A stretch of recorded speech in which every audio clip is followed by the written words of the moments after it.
Hey, well, g'day. I'm just here making some pies and a pastry.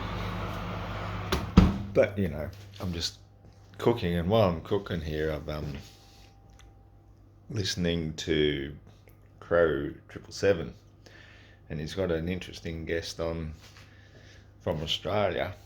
I think his name's Tom, but I could be wrong. Like, not the best with names. But he started talking. Oh, look, it's starting to get dark. Sun's going down already, eh? Oh, um,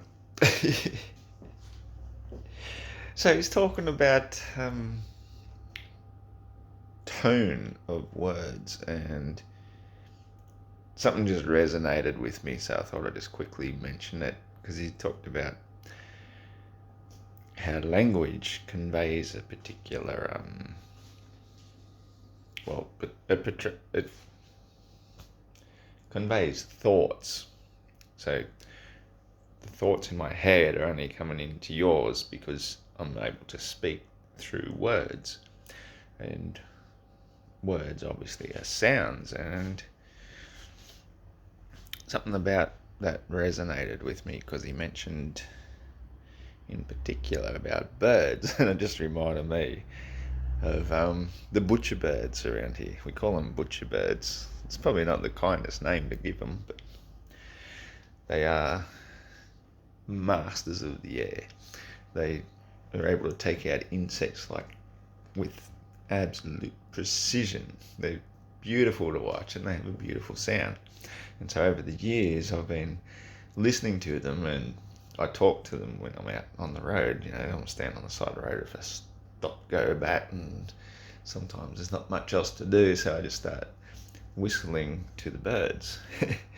And the butcher birds are one of my favourites because it's something that a human being can mimic quite well. Like magpies, as much as I love them, they're very difficult to do because they warble.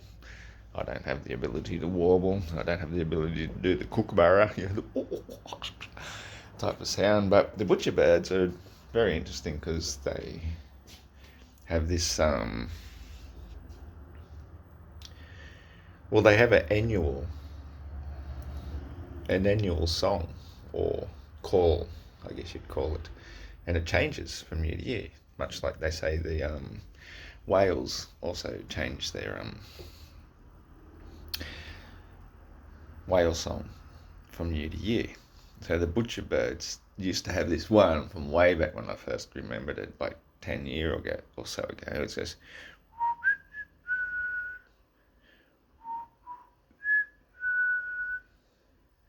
and then you'd listen and you'd hear another one respond to it, and that was their call. But it seems they recognise the fact when I use that one as still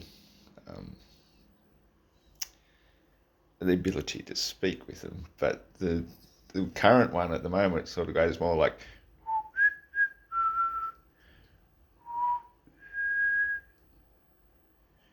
kind of like that. So it doesn't have that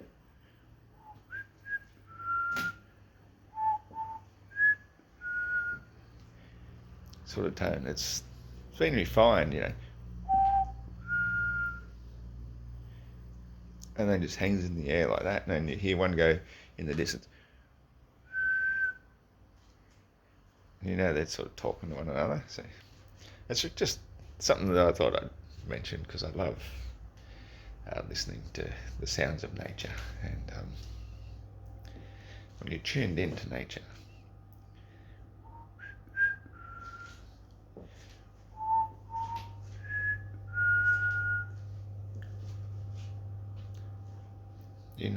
you're a true earthling.